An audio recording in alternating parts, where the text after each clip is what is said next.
Hello everyone, welcome to my channel.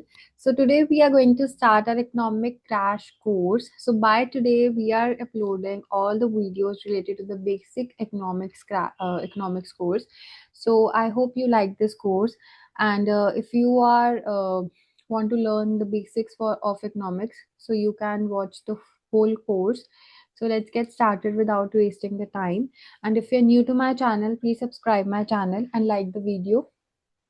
So, what is economics? Firstly, we will understand this. Economics क्या है? Let's understand it with an example. So, पूरे दिन में you have a lot of wants. आपकी बहुत सारी इच्छाएं होती है पूरे दिन में. For example, you want to buy a new phone, you want to go to a good restaurant, you want a better lifestyle. But the problem is you don't have much resources, right? Resource can be a money, resource can be a time, and there are a lot of more resources also. So आपके पास resources जब unlimited होते हैं लेकिन wants unlimited होती हैं, आपकी इच्छाएं, आपके डिजायर्स अनलिमिटेड हैं, जो आपके लिमिटेड रिसोर्सेज पूरा नहीं कर सकते हैं. That is the main problem और the basic problem for our economics, जिसके लिए हम इकोनॉमिक्स को पढ़ते हैं. राइट. सो इकोनॉमिक्स क्या है? Economics is a study of the people. हम लोगों के बारे में पढ़ते हैं कि वो डिसीजंस कैसे बनाते हैं, और वो कैसे डिसीजंस बनाते हैं अपने लिमिटेड रिसोर्सेज के साथ. उनके पास रिसोर्सेज लिमिटेड है, so they have to choose between the two कि उनको क्या चीज उस टाइम पे मोर प्रेफरेबल है. Right. So let's get started to the topic. So first is the meaning of economics. You don't have to cram all the definitions. Just understand the key points. Like के social science, like all that. Use the limited resources. अब ये सारे लोग जो उनसे है, सबके पास limited resources ही हैं. उनके पास limited time है, limited money है, but उनकी इच्छाएं, human wants are unlimited, human desires are unlimited. So उसको satisfy करने के लिए we have to make the choices, and we have to make the right choices. Right. So next is the main points of economics. So let's understand with an example. For example, if you're watching this video, might you have an exam. आपका कल exam है, right. तो आपका मन कर रहा है कि you want to watch Netflix, आपको नेटफ्लिक्स देखना है.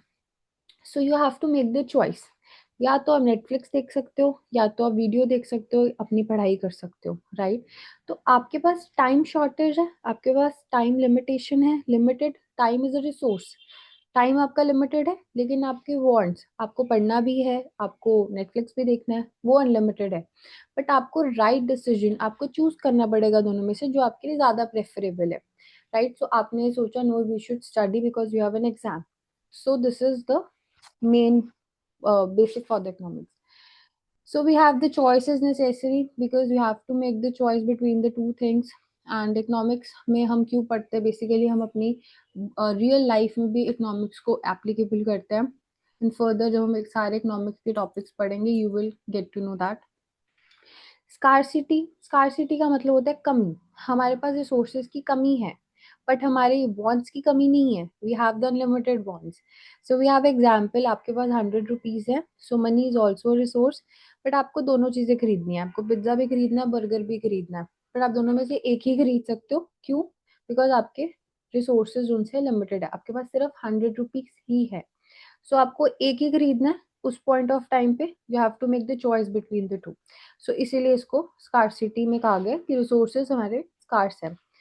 सो before going in the for the laws of economics, I hope you are getting my point. And if you get it, please subscribe my channel.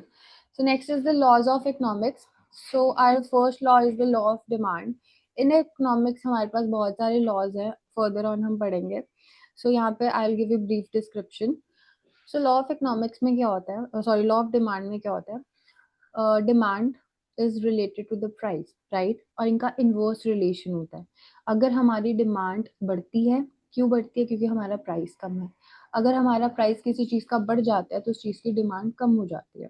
Detail में हम इसको इसके chapter में पढ़ेंगे. Law of supply. Law of supply को basically producer के point of view से सोचेंगे, राइट. कंज्यूमर के पॉइंट ऑफ व्यू से नहीं सोचेंगे, क्योंकि सप्लाई एक प्रोड्यूसर करता है.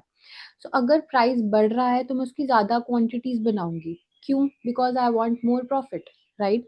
और अगर प्राइस किसी चीज का कम है तो उसकी क्वांटिटी भी कम बनाएंगे, बिकॉज वो उतना प्रॉफिटेबल नहीं होगा, right. Next is the law of self interest. इसका मतलब है कि लोग जो भी काम करते हैं वो अपने बेनिफिट के लिए करते हैं, वो अपनी नीड्स के लिए करते हैं. फॉर एग्जाम्पल आप पढ़ रहे हो, you are watching this video, you are watching it for your own benefit because you have an exam, right? Next we have the law of competition. Law of competition का मतलब है we have a lot of choices in the market. अगर हम कोई भी commodity की बात करते हैं, कोई भी चीज की बात करते हैं, मोबाइल फोन की बात करते हैं, बहुत सारे हमारे पास ऑप्शंस हैं। जब बहुत सारी ऑप्शंस होती हैं तो वहाँ पे कंपटीशन भी बहुत होता है, और जब कंपटीशन ज्यादा होता है तो उस चीज का प्राइस रीजनेबल होता है, लेकिन उसकी क्वालिटी इंप्रूव्ड होती है। ठीक है। Next, we have a positive economics and the normative economics, the most asked question in the exam. Positive economics का मतलब है जब हम रियल फैक्ट्स के बारे में बात करते हैं, रियल असली चीजों के बारे में बात करते हैं, it can be challenged, right? और इसमें कोई बायसनेस नहीं है, दिस इज ऑब्जेक्टिव बेस्ड। इसमें आपका कोई थॉट्स नहीं पूछे जा रहे, आपके कोई ओपिनियंस नहीं पूछे जा रहे, जो चीज एक्चुअली में है बस उसके बारे में बात हो रही है। फॉर एग्जाम्पल इफ आई से कि इंडिया के इन्फ्लेशन का रेट 6% है, तो एक्चुअली में वो 6% है। ये कोई अपनी तरफ से नहीं बता रहा कि हाँ वो 6% है, वो एक्चुअली में 6 है। So that's why we are saying it's 6%। Non मेटिव में क्या होता है, हमारी अपने फीलिंग्स, हमारे अपने ओपिनियंस होते हैं, इसमें बायसनेस हो सकती है। कोई लोग सोच सकते हैं कि नहीं यार इन्फ्लेशन तो इतनी है ही नहीं, इन्फ्लेशन ठीक तो चल रही है। कुछ लोगों को लगेगा इन्फ्लेशन बहुत ज्यादा है, कुछ लोगों को लगेगा गवर्नमेंट इन्फ्लेशन में काम कर रही है, कुछ लोगों को लगेगा नहीं कर रही है। सो ये अपनी अपनी थिंकिंग्स है। जब हम अपनी अपनी थिंकिंग्स, अपने अपने ओपिनियंस की बात करते हैं तो वहां पे बायसनेस आ जाती है। जब बायसनेस आ जाती है वो सब्जेक्टिव हो जाता है, और हमारा पॉजिटिव इकोनॉमिक्स ऑब्जेक्टिव होता है। I hope you understand this. Then we have the types of economics. Types of economics में हमारे पास दो टाइप्स के इकोनॉमिक्स हैं। Microeconomics we will study in 11th standard in this crash course, and macroeconomics we have another crash course, you can watch that also. Micro economics जब हम एक ही unit की बात करते हैं, किसी एक कंज्यूमर की बात करते हैं, किसी एक फर्म की बात करते हैं, किसी एक प्रोडक्ट की बात करते हैं, सिर्फ उसी की ही बात कर रहे हैं। लेकिन मैक्रो इकोनॉमिक्स में हम सारी फर्म, सारे इंडिविजुअल, सबकी बात करें, पूरी इकोनॉमी की बात करें।